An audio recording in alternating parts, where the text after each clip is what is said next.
আমি ব্যক্তিগতভাবে আমাকে যেদিন দিদি সুব্রত স্যার নেতৃত্বে আমাকে আইনটিটিউর সভাপতি করেছিলেন, সাগরদীতে প্রত্যেকটা অঞ্চলে আমাদের সংগঠন খুব জোরদার সংগঠন এবং যতগুলো কর্মী আছে সব কিছুরই কল কারখানা যত আছে প্রত্যেক কর্মী খুব শান্তিভাবে কাজ করতে পারছে টিএমসি সরকার আসার পর।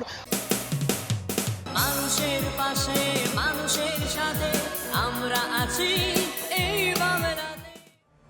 আপনারা দেখছেন সংবাদ শিরোনাম। দেখলেন তো অনেক কিছু, এবার দেখুন নতুন কিছু।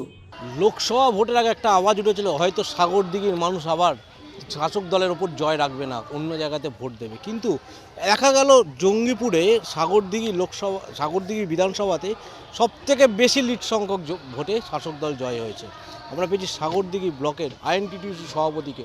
21শে জুলাইয়ের প্রস্তুতি কিন্তু তুঙ্গে, বলছে এবার সাগরদিঘি 21শে জুলাইতে সবথেকে বেশি লোক যাবে। কি বলছেন দাদা? সাগরদিঘি বরাবরই তৃণমূলের মাটি। 2011 সালে সাগরদিঘি সারা মুর্শিদাবাদকে পথ দেখিয়েছিল। আর যেখানে আমি দাঁড়িয়ে কথা বলছি এটাই সাগরদিঘি। সাগরদিঘির মানুষ মমতা ব্যানার্জির দল অর্থাৎ তৃণমূল ছাড়া কিছু বোঝে না। একদিকে যখন লোকসভা ভোটে ব্যাপক জয়, বাইরন বিশ্বাস আবার মন্ত্রী হবে এরকমই আভাসই শোনা যাচ্ছে, আপনারা বারবার এরকম দাবি তুলছেন। তাহলে বাইরন বিশ্বাস যদি মন্ত্রী হয় তাহলে সেই জায়গায় দাঁড়িয়ে প্রথম কাজ কি থাকবে? সাগরদিঘিতে আমরা 2011 সালে দিদি আমাদেরকে একটা উপহার দিয়েছিলেন, প্রয়াস সুব্রত শাহ ছিলেন মন্ত্রী। তারপরে 2016-তে তিনি একবার উপহার দিয়েছিলেন। সাগরদিঘি দিদির খুব একটা নজরে আছে, 1 নম্বর নজরে আছে সাগরদিঘি, যেহেতু সাগরদিঘির নামে সারা ভারতবর্ষে জানে। সাগরদিঘির মতো ব্লক, সেই জায়গায় আইএনটিটিউসির সভাপতি, কী কী কাজগুলো জোর দিচ্ছেন আপনি? আমি ব্যক্তিগতভাবে আমাকে যেদিন দিদি সুব্রত স্যার নেতৃত্বে আমাকে আইনটিটিউর সভাপতি করেছিলেন, সাগরদীতে প্রত্যেকটা অঞ্চলে আমাদের সংগঠন খুব জোরদার সংগঠন এবং যতগুলো কর্মী আছে সব কিছুরই কল কারখানা যত আছে প্রত্যেক কর্মী খুব শান্তিভাবে কাজ করতে পারছে টিএমসি সরকার আসার পর। এবং আমি ব্যক্তিগতভাবে বলতে পারি, আমি যেদিন থেকে সভাপতি হয়েছি আমাদের যেহেতু সাগরদিঘিতে একটা থার্মাল পাওয়ার আছে, ইনারা লেবার যারা আছে তারা সুস্থভাবে কাজ করছে। একদিকে যখন লোকসভা ভোটে আওয়াজ উঠেছিল ইসবার 400 পার, সেই জায়গায় দাঁড়িয়ে বাংলাতেও বিজেপি একদম মাত্র 10 থেকে 12খানা সিটে আসনে জয়লাভ করেছে। সেই আসনও নাকি ধরে রাখতে পারবে না এমন ইঙ্গিত মিলছে। তাহলে কি 21শে জুলাইতে আরেকটা অন্যরকম চমক থাকছে আমার? দিদি ঠিক প্রতি বছর একটা করে বার্তা দেয়, আমরা বার্তাটা শুনি আর সেই মতোই কাজ হয়। কে কী বলছে, কে কী শুনছে, সাগরদিঘির মানুষ শিক্ষিত বুদ্ধিজীবী মানুষ।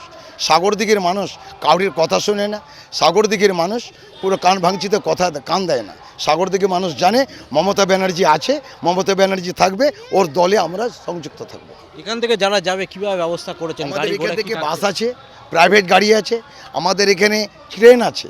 সকালে 8টার সময় একটা কবিগুরু এক্সপ্রেস হাওড়া ট্রেন আছে। আমাদের এখানে বৈকাল 4টার সময় একটা গাড়ি আছে গণদেবতা এক্সপ্রেস। আমাদের দিদি যে একটা জায়গা করে দিয়েছে, আমরা খুব আত্মহারা, মানুষ আরও বেশি যাবে। আমরা 11,000-এর টার্গেট করেছিলাম, সেখানে আমার মনে হয় আমি 11টা অঞ্চলে প্রোগ্রাম করে দেখলাম যে 11,000 আমাদের ছাপিয়ে যাবে বাইরন বিশ্বাসের নেতৃত্বে, যেহেতু দিদি গীতাঞ্জলি স্টেডিয়াম আমাদের জন্য ঠিক করে দিয়েছে। 2026-এর লক্ষ্যমাত্রা কিন্তু এই হয়তো 21শে জুলাই থেকেই বেরিয়ে দিতে চলেছে। তাহলে কি 2026 বলা যেতে পারে বিজেপি বাংলা থেকে একদম পুরোপুরি নিশ্চিহ্ন হতে চলেছে? সামনে তো লোকসভার ভোট গেল, আপনারা দেখতে পেলে আগামী দিন যতদিন আসবে আগামী বিধানসভা হতে হতে বিজেপির কিছু থাকবে না, ধূলিসাৎ হয়ে যাবে। একদিকে যখন মুখ্যমন্ত্রী বলছেন কর্মীরাই আমাদের সম্পদ, কর্মীরা বলছে বিধানসভার পর থেকে একাধিক নির্বাচনে যেই ভোট হয় সেটা কিন্তু সাধারণ মানুষের সমর্থনে হয়। এক কথায় লক্ষ্মী ভাণ্ডার থেকে আরম্ভ করে একাধিক যে প্রকল্প চলছে সেই প্রকল্পের আস্থার ওপরে আস্থা রাখছে সাধারণ মানুষ এবং 21শে জুলাইয়ের ওপর তাকিয়ে রয়েছে তারা বলছে সেই বার্তা নিয়েই 2026-এ আবার জয়লাভ করতে চলেছে।